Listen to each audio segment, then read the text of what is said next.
Buenos días, buenas tardes a los oyentes. 27728 para que te comuniques con nosotros y nos mandes tu mensaje, o si no podés verlo después en prensaapse.org.ar o en nuestro Facebook y en nuestro Instagram, donde podés volver a revivir este programa. Mara, ¿cómo estás? Bueno, has vuelto. Sí, he Mucho vuelto. trabajo, por lo que estuvimos viendo, estuvimos charlando un poquito. Contanos, la sensación de haber llegado a la OIT. Bueno, primero contarle a los oyentes que la OIT es la Organización Internacional del Trabajo, que es un organismo que depende de Naciones Unidas. Y bueno, fui a la sede central que está ubicada en Ginebra, en Suiza, que se hace una cumbre todos los años, donde participa el sector empresarial, el sector trabajador, que serían las organizaciones sindicales, en su representación, y también, por otra parte, el Estado. La verdad que, una sensación hermosa porque APSE viene trabajando hace muchos años, muchos convenios. El último, el más reciente, fue el convenio 190 sobre violencia y acoso, que desde la Internacional de Servicios Públicos y APSE fue protagonista, venimos trabajando en el 2012. Bueno, esos convenios que se analizan, que se estudian, que se trabajan, se hacen ahí, en esa cumbre. Y la verdad, haber pisado ese lugar es emblemático, histórico y la verdad que genera mucha emoción porque estás donde se cocina, digamos, los futuros convenios que son a nivel mundial, que los convenios están ratificados por los países y que nos hacen al mundo del trabajo y a los derechos de los y las trabajadores. Entonces, bueno, la verdad que como APSE participamos como delegación oficial de la CGT, que la verdad que fue un orgullo también estar representados por CGT. Argentina fue una de las delegaciones más grandes que tuvo, no solo por el sector sindical, sino también por el sector empleador y por el sector estatal. Fueron muchos ministras y ministros.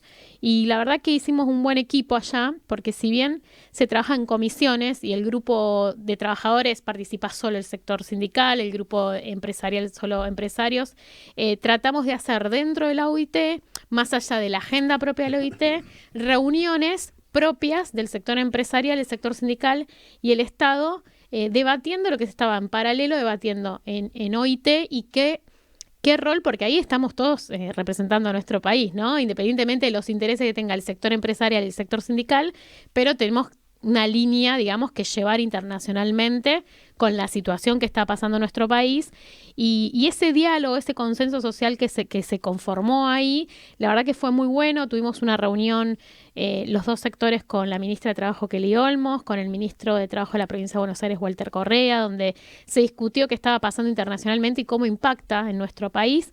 Así que una de las cosas destacadas que me llevo no solo es la participación, la cumbre por un mundo con justicia social que se hizo en la OIT, también fue la fecha del no a trabajo infantil, también participé de esa cumbre, pero más allá de eso fue las relaciones que generamos los propios argentinos ahí en la OIT y los consensos que llevamos en nuestros discursos, ¿no? Sí, aparte, bueno, siempre hemos dicho, cuando me ha tocado hablar con alguno que ha estado y me había sido, a ver, vamos al ritmo futbolero, ¿no?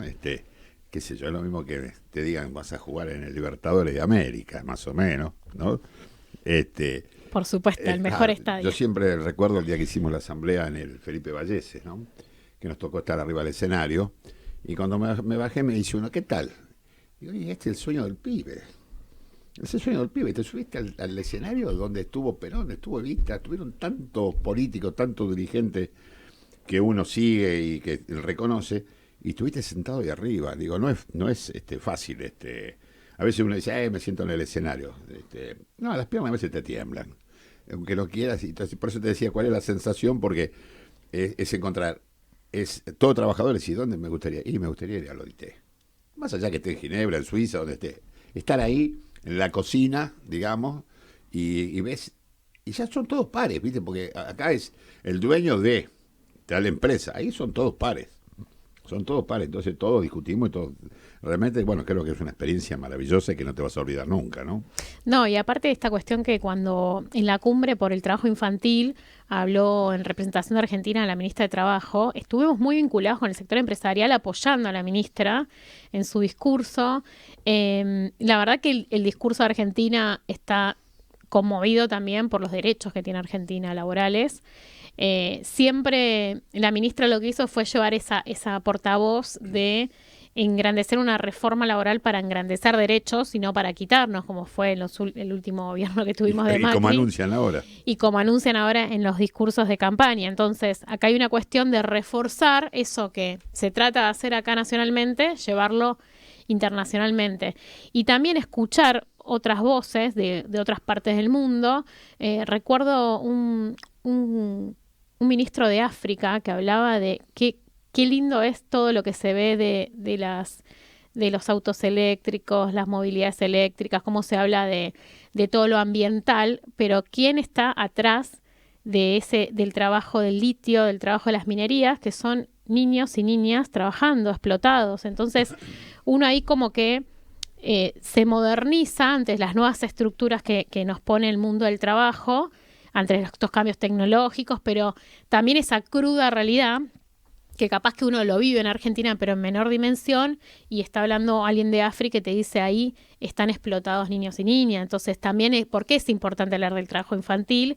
Y por qué es importante también que necesitamos un medio ambiente, un mejor medio ambiente, pero a costa de qué, ¿no? Entonces también ahí es un lugar de reflexión que te lleva a pensar cómo las nuevas formas de trabajo y el capitalismo sobrepasa cualquier estructura y qué costo tiene eso, ¿no? No, y especialmente en los países de la región también de Latinoamérica. Exactamente. Muchos de los países limítrofes nuestros no tienen la cantidad no digamos logros gremiales, pero sino de derechos que lo tienen bastante, o sea, de jornadas laborales, derecho a montones de cosas que a veces para nosotros es algo natural, esto es así, y lo tenés agendado, que bueno, vas a un trabajo y sabés que ciertas normas se cumplen de esta forma. Y ahí en cada lado vos tenés que escuchás desde el trabajo infantil, de esto, más allá que en nuestro país también hay trabajo infantil, y cada tanto vemos alguna crónica donde salen gente que está en un campo hacinados, y escuchás el reclamo del campo que cada vez quiere más, y decís, pero los peones, ¿qué? Entonces, cosas que a veces nos aparecían en las novelas o en las películas, y las ves, pero ahí en la OIT ves todo. Desde el que no tiene derechos casi al que tiene super derechos y los que te los quieren sacar también, ¿no? Porque el empresario también busca su posición de buscar que no se expandan tanto los derechos, ¿no? Siempre su ganancia. Sí, ahí justamente yo traté de participar en las comisiones, obviamente oyente, porque cada país tiene su representante legal, digamos, pero en el grupo, por ejemplo, de normas, entraron 22 denuncias de todo el mundo que irrumpen el derecho a huelga, bueno, un montón de cuestiones. Sí. Después en el grupo de trabajadores se hablaba de la protección del trabajador y la trabajadora. Hay muchos lugares más en Latinoamérica, Ecuador, Colombia, donde son asesinados dirigentes sindicales. Entonces buscar una protección. Después había una comisión de aprendizaje que habla de cómo vinculamos la educación en los países limítrofes, digamos, en las fronteras con la migración, porque hay todo un tema de migrantes, no solo en Latinoamérica, sino en todo el mundo, cómo se vincula el trabajo y la educación ante los migrantes, donde ingresan, que son justamente las fronteras. Bueno, la verdad que si bien uno no puede participar en todas las comisiones, y también, como dije antes, cada país tiene su representación, pero yo fui como grupo de trabajador y podía entrar a esas comisiones, pero ves un panorama de qué se está discutiendo en el mundo. Y algo que no se dijo tácitamente, pero sí se está empezando a ver, es el convenio de la OIT que habla de derecho a huelga, cómo se irrumpe en todo el mundo. Cada vez hay más resistencia al derecho a huelga. Entonces es algo que se va poniendo en agenda, de que en vez de pensar en nuevos convenios, es como cuidemos los que tenemos y reforcemos esa idea de los derechos de los trabajadores. Y otra cuestión que sí transversalizó el documento de la OIT fue incluir la educación en todas sus formas. O sea, no se puede pensar nuevas formas de trabajo sin acompañada de una educación. Y eso es algo también que se incorporó al documento de la OIT. Bueno, hablando del documento de la OIT, nos vamos primero a una pequeña pausa, escuchamos la canción y volvemos y seguimos con este tema que está apasionante. Bien.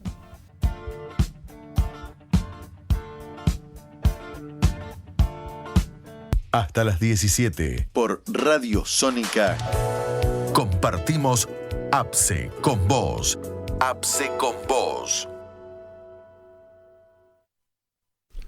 Bueno, volvemos, seguimos charlando con Mara Rivera, su secretaria de Género de APSE. Bueno, estábamos hablando un poco de los derechos y justo en el corte salió un poco lo que está de moda, querernos sacar las indemnizaciones, algunos logros que hoy, como decías, hay que abroquelarse para no perderlos y en otro momento siempre pensamos en mejorarlo. Hoy en algunos temas hay que abroquelarse. Las indemnizaciones, bueno, escuchamos a uno de los candidatos de la oposición que quieren tomar el sistema de la UOCRA y no le explican a la gente que el sistema de la UOCRA es, vos tomás 50 albañiles y es por una obra. No es porque tenés una empresa. Temporario. Claro, es temporario. Entonces, no es tan simple de que decir, no, no te tomó el Banco Río, o te tomó el Francés, te tomó el Sur, no. Es una empresa que vos vas a seguir haciendo tu trabajo durante 20, 30 años, si querés. En cambio acá tiene principio y tiene fin. Y quieren llevarnos a eso. Es decir, ya hace muchos años ellos han bajado las cargas, ya con Cavallo, ministro. Yo recuerdo que bajaron, estando el turco charlatán, pues yo no lo nombro, de presidente, bajaron los aportes patronales muchísimo, y también tuvimos una desocupación mucho más grande que la que tenemos ahora, en términos. No es que generan trabajo, lo único que generan es mayores ganancias, mayores transferencias. Y ahí no viste de lo que vos podías escuchar, qué es lo que planteaban. Y ellos, estaba representada la Unión Industrial Argentina y plantean, ellos de hecho sacaron un libro, comentaban, es justo lo que vos estás comentando, lo comentaron atrás, que ellos tienen un libro de un estudio de cómo impactaría el tema de las indemnizaciones, cambiar. Ellos hablan de incorporar un seguro que lo pague el empleador, que ese seguro es el que después pague la indemnización. Y la verdad que nada, yo digo, pero ¿qué es lo qué es, de qué se aseguran si ustedes tienen que pagar el seguro? O sea, está todo vinculado como a un trabajo a corto plazo que me hace ruido también, porque ¿qué vas a ir cambiando? No, es que es más que una indemnización, por lo menos lo que yo conozco, ¿no? Porque, bueno, un poco me tocó una vez hablar con Funes de Rioja y haberlo escuchado en un par de lados, y que fuimos incluso para hacerle ruido, que los sindicalistas estábamos en esa reunión porque se pusieron un poco nerviosos, y ellos lo que plantean es que ellos van a pagar, pero nosotros también tenemos que pagar, y eso tenés que tomarlo como un seguro de desempleo, no una indemnización, porque te plantean que la vas a cobrar en cuotas. Exactamente. O sea, lo que tenés es un seguro de desempleo, no una indemnización por la fuerza laboral. O sea, siempre buscando volver a los años 40, ¿no? Y también hablan un poco de la industria del juicio laboral. Y la verdad que nosotros siempre decimos, si vos tenés todo bien en tu empresa, no tenés por qué tener un juicio laboral. Entonces, la industria del juicio siempre señalando a los trabajadores y trabajadoras como si fuera que es una herramienta que usamos para hacer plata. Y la verdad que no. Ojalá que todos trabajadores y trabajadoras, todo argentino pueda tener un trabajo digno y no tenga la necesidad de recurrir a un juicio. Entonces también está medio impuesto el tema de la indemnización, el tema de los juicios, de la industria del juicio, o sea, que van instalando cuestiones que hacen a la reforma laboral que se quiso imponer el macrismo.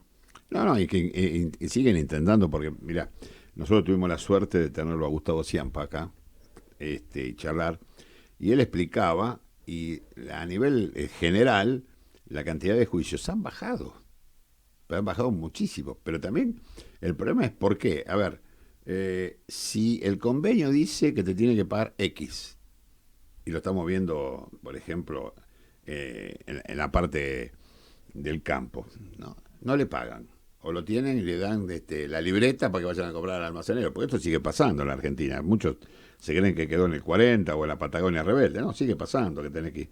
Entonces, ¿qué es lo que los medios masivos tapan? Porque entonces voy a decir, ¿cómo puede ser si esto está pasando en la Argentina? Entonces, o a veces escucho, y por ahí me meto en un tema que no tendría que meterme, la desigualdad en los salarios, ¿no? Y lógicamente, bueno, nosotros estamos en una empresa donde cobramos de acuerdo al trabajo y a la categoría que tiene cada uno. Entonces, todo lo que estamos haciendo la misma tarea, cobran iguales, salvo la antigüedad, el resto, todo el mundo cobra lo mismo. Entonces, hay cosas que uno las vive y por ahí, y que pasan en otros lugares, y eso es una realidad. Pero a nivel general, los empresarios tratan siempre de precarizar Y lo hemos visto, lo vimos con Cavallo, lo vimos con Machinea, lo vimos después cuando vino Pratgay, flexibilizan todo, sacan la flexibilización laboral con el verso de que vas a conseguir más trabajo, y lo único que hicieron es llenarnos de monotributistas a la gente. Y la gente después se da cuenta cuando llega a 60, 65 años, se tienen que jubilar, que tienen un haber mínimo De 2 pesos, sí. de 2 pesos. Y entonces después la culpa es del Estado. Y entonces hay que explicarle, mira, vos con el monotributo pagás esto, pero de financiar las obras sociales, de financiar el sistema jubilatorio. Estas son las cosas que a veces habría que poder salir a aclarar, ¿no? Y como ayer, cuando estábamos en el Congreso, explicaban tanto Vanessa como María Rosa Martínez que las cosas se hacen militando.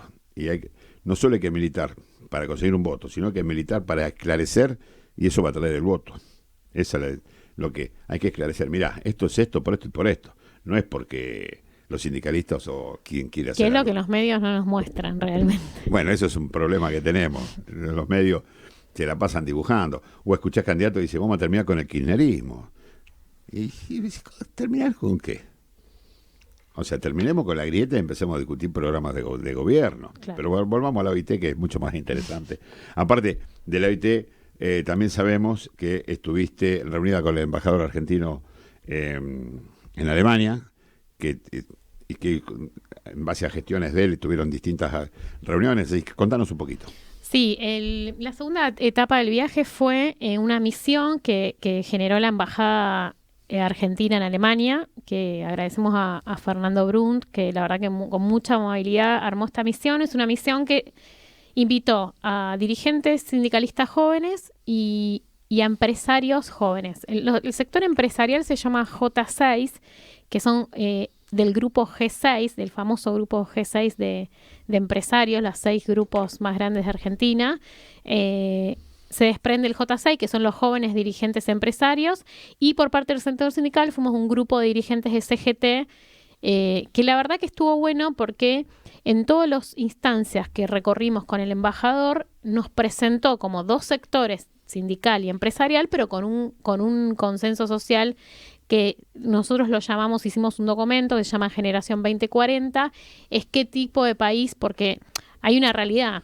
Nosotros vamos a defender los derechos de los trabajadores y trabajadoras, y los empresarios que fueron ahí también apuestan a invertir en Argentina. Entonces, hay una alianza entre nosotros, que es el trabajo argentino, que es generar más producción, más trabajo.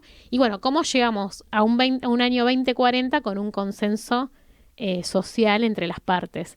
Bueno, ahí el embajador nos llevó a distintos lugares. Primero recorrimos 3 grandes fábricas. Una es Mercedes-Benz, otra fue Siemens Energy y la otra fue BMW Motos. Lo que vimos en las 3 fábricas fue la automatización y la robótica, que ellos nos explicaban que no expulsa al trabajador y la trabajadora, pero sí me generó, por ejemplo, en Mercedes-Benz un impacto que ellos dicen que no expulsa porque ellos reconvierten y educan a través de todos los que son los sistemas nuevos. Entonces no expulsa a ese trabajador y trabajadora. Pero en Mercedes-Benz casi todo es automático, o sea, era un 80% robótica. En cambio, en BMW era un trabajo mixto, había robot y había trabajadores y trabajadoras. La verdad que fue un impacto, uno, viste, como que lo tiene en la cabeza, lo que es la robótica. De hecho, acá en Argentina ya hay fábricas que lo instalen, pero cómo generamos los sindicatos ese compromiso para reconvertir ese trabajo, porque el trabajo que era de una fábrica que es determinado, que es rutinario, ese operador ya no va a estar más ahí. Y ese operador estuvo capaz que de los 18 años y tiene 50. Bueno, ¿cómo a esa persona de 50 años reconvertís en el trabajo, le enseñás la era digital nueva? Bueno, eso tiene que ser un costo del sector empresarial que empiece a capacitar, porque la pregunta que le hicimos los sindicalistas, sin saber que le estábamos preguntando a sindicalistas, es cómo generan que no expulsar a ellos. Y ellos decían, no, les damos la educación para reconvertir el trabajo y los que no quieren pueden buscar otra. Bueno, pero sabemos que no es así, que los que no quieren quedan en un retiro voluntario, en lo que se llama en Argentina. Allá en Alemania decían que es muy raro que se abra un retiro voluntario, que ellos tratan de conservar el trabajo, pero habría que preguntarle a un trabajador, una trabajadora de 55 años si realmente fue expulsado o no. Eso no tuvimos la posibilidad de hablar con los trabajadores, sí hablamos con los empresarios de esas 3 empresas, que la verdad que tienen tecnologías de súper avanzadas, pero ahí hay un métier con el trabajo, ¿no? Sí, es más, creo que por lo menos un poco la información que nos había llegado a nosotros era de que muchos de los trabajadores pasan a las áreas de servicios. Hoy en día es mucho más el empleo, no tanto en la parte industrial, porque está casi mucho robotizada, sino la mayoría van a las áreas de servicio, que por ahora no las robotizaron. Pero ya ayer estaba viendo que algunos, en Shanghái creo, y en otro lado más, ya hay policías robot, ¿no? O ya los colectivos que andan solos. Sí, de hecho, a mí me impactó ver el robot, que era súper lento, y yo le decía, pero eso, o sea, ¿en qué tiempo hace? Sí, pero no descansa, no se toma vacaciones, no se enferma, o sea, hay toda una cuestión ahí. No me hace conflicto laboral. No me hace conflicto laboral, o sea, trabaja 3 turnos continuos, o sea, el trabajo de la robótica que existe es súper lento. Yo estoy hablando del ejemplo de Alemania, que fue el que vi con mis ojos, ¿no? Después, obviamente, tendremos en China una superestructura capaz, pero lo que se va instalando en lo que es la automotriz, que es lo que yo tuve la posibilidad de ver en BMW y en Mercedes-Benz, es eso, se van instalando de a poco esos robots. Y Alemania lo que tiene, que también tuvimos una charla con la embajada, es la educación dual, que acá existió en Argentina antes de las privatizaciones, que fue incorporarse a la escuela secundaria y de ahí automáticamente salís con una especificación para trabajar técnico, por ejemplo, en electricidad, y ya entras a una empresa y ahí te empiezan a pagar y ahí vas aprendiendo exclusivamente eso. Nosotros tuvimos la escuela de SEGWA, la escuela de SMATA, o sea, la educación en Alemania dual nosotros la vimos en nuestras empresas cuando eran del Estado y la verdad que con la privatización todo eso se vino para abajo. Bueno, el tema de la escuela de SEGWA, a veces cuando estamos en el gremio, escuchamos, yo era alumno del colegio, estudiaba conmigo, o sea, muchos técnicos que salieron y que hoy son supervisores, jefes, han pasado por la escuela. Y si bien la escuela hoy sigue funcionando, antes era prácticamente era la familia. Estaba el padre en la empresa, el hijo estudiaba, salía se recibía, ingresaba a trabajar en la empresa, era la continuidad familiar dentro de una empresa que era familiar, pero que tenía ciertas obligaciones. Yo nunca me olvido, cuando entré a trabajar, lo primero que me dijo mi padre fue, ojo que yo soy fulano de tal. Y le digo, ¿pero qué es lo que haces en la empresa vos? Yo hago esto, este laburo. Pero en la empresa todos los padres somos fulano de tal. Así que lo que hagan ustedes, nosotros nos enteramos. Era la única recomendación que te daban. Y era cierto, ¿no? Porque por algunas anécdotas que tuve con mi padre, se había enterado de cosas que había hecho. Pero bueno, no de temas laborales. Pero bueno, siempre algunos te mandaban cana. Entonces, bueno, estas son las cosas. Pero bueno, era un tema familiar. Era algo que vos conocías. Hoy ese apego a las empresas no existe. No hay un sentido de pertenencia al servicio público. Ya las empresas se encargaron de que no sentir el trabajo como que somos servidores públicos, que es algo tan esencial la energía eléctrica, y menos los trabajadores que vienen para estar un tiempo y se van como experiencia laboral. Es como que no hay. Antes había un sentido de pertenencia familiar, desde el amor, desde otro rol del Estado, ¿no? Y yo creo que se fue perdiendo. Ahí en Alemania nos contaban que también existe esta cuestión familiar, de que empiezan como del secundario, hay una cuestión de ese legado también, pero bueno, son otras formas de trabajo que no son las mismas hace 30 o 20 años, ¿no? No, bueno, vos sos muy joven, nosotros te decían, SEGWA y madre y una sola. Aquello que estábamos trabajando, pero bueno, eran las situaciones que teníamos, cómo se vivía, todos esperábamos entrar en una empresa eléctrica, entrar en lo que era en ese momento de las obras sanitarias, ferrocarriles con toda la historia de los ferrocarriles, los pueblos se conocían todos y bueno, hoy a veces me gusta seguir un grupo que hay en las redes, donde vas viendo cómo van retomando sus tareas en varios nuevos ramales que van apareciendo y se van reabriendo, y la alegría cuando el tren vuelve a llegar. Entonces después escuchan, no, pero ahora en vez de tardar 10 horas, tarda 18. Sí, hace 30 años que las vías no las tocaba nadie. Ahora empezó a andar, después se va a acomodar. Pero bueno, esto es lo que pasa. Sí, ahí se ve un poco lo que nos dejó los 30, siempre nosotros decimos en energía, pero eso en todo, en ferrocarriles, en agua, los 30 años de la privatización que pasaron, son un montón de años, 30. Entonces ahí nosotros ahora vemos no solo nuestra actividad, sino en un montón de actividades que eran del Estado, lo que dejó, ¿no? No, y aparte lo que fueron cerrando, tomá, por ejemplo, aerolíneas. ¿Cuántas ciudades dejaron de conectarse? No solo con el tren, sino también porque lo que no es rentable, el Estado lo hace, el privado lo cierra. Esto es así, cuando no le conviene, se va. Y nosotros nos pasamos escuchando que las empresas eléctricas dan pérdida y resulta que Edenor lleva las acciones el 80% y no sé cuánto subió este mes, pero que era una cifra astronómica el porcentaje de lo que habían subido sus acciones. Edesur, yo recuerdo, y lo hablábamos ayer con algunos compañeros ahí en la cámara, en el anexo A de la Cámara, le digo, recuerden que en el año 2020, cuando fuimos por la revisión de tarifas, Edesur había ganado 12.000 millones de pesos, estamos hablando del 2019, y ahí se paró los aumentos de tarifa y todas esas cosas. Y el año pasado declaró 5.000 millones de ganancias. Y nos pasamos diciendo, no tengo plata, y las multas no las pagan nunca. Yo creo que después que se evalúe bien lo de Edesur, creo que las acciones deben valer 0,000, creo que tienen que dejarla, como dice alguno, colgar la llave y andate. Porque con todo, ahora salió una nueva multa. A ver, creo que hay cosas que todavía no hemos tomado conciencia. No, hay que privatizar todo. Y Edesur, por ejemplo, es una empresa del Grupo Enel, que es una empresa estatal. ¿Y allá cómo está el tema ese de las empresas? O sea, todo, privados, estatales, mixtos, ¿cómo funciona? No, lo que pudiste ver, digo, ¿no? Lo que pude ver es, tiene un sistema mixto.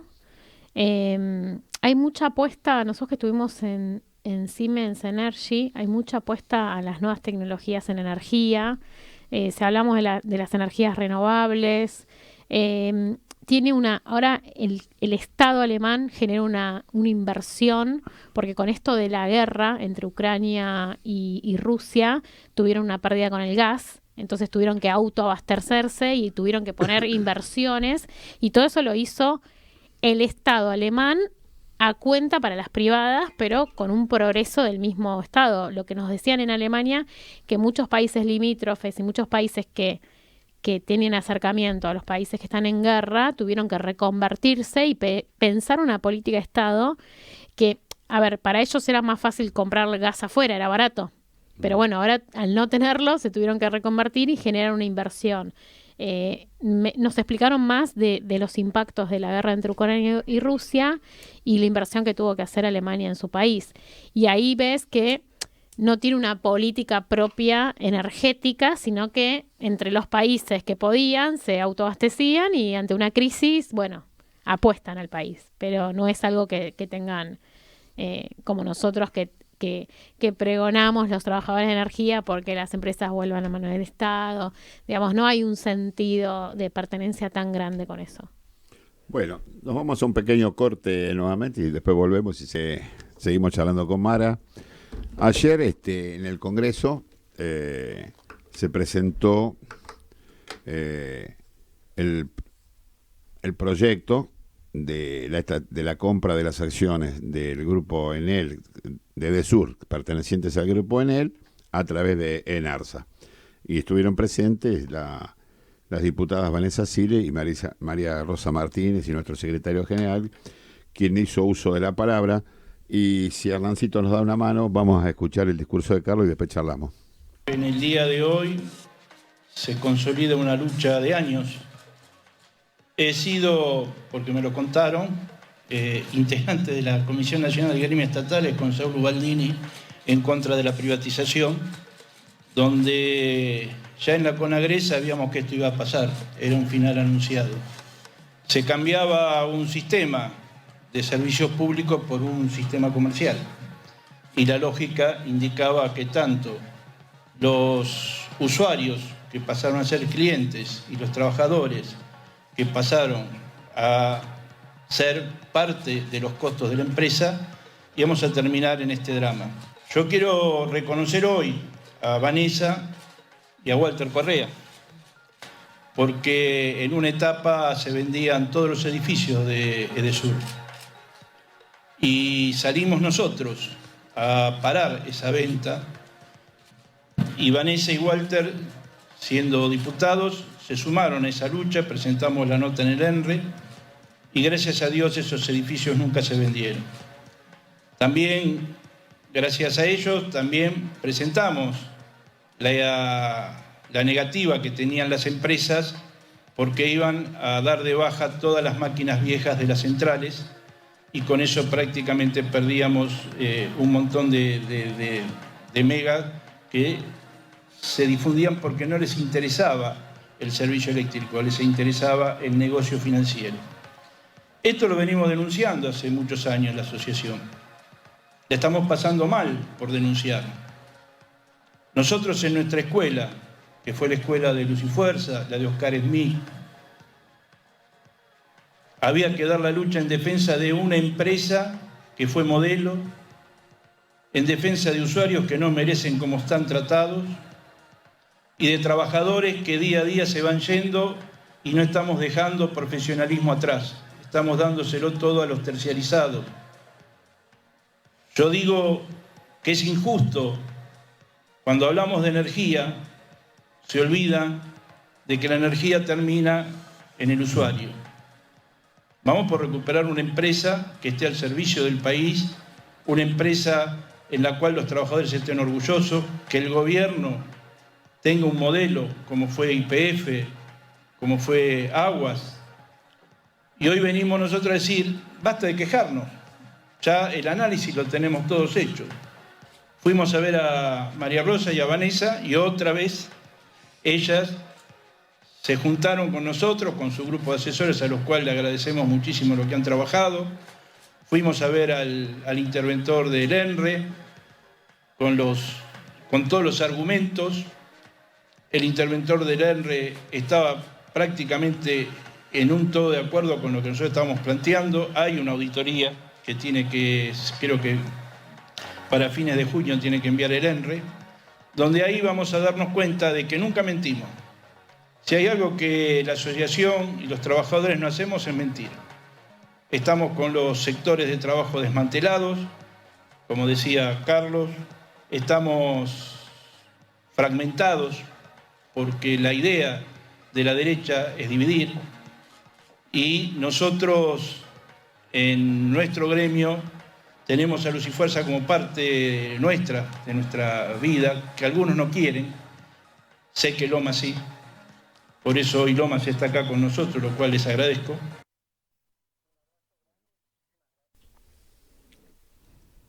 Bueno, esta era parte del discurso de nuestro secretario general explicando el porqué de la presentación, el porqué del proyecto que arrancó en APSE y que fue acompañado y terminado de redactar por las diputadas que nombramos y algunos más que en este momento no tengo el nombre, y que ahora va a ir a la Comisión de Energía y seguramente después esperemos que en los tiempos perentorios pase al recinto.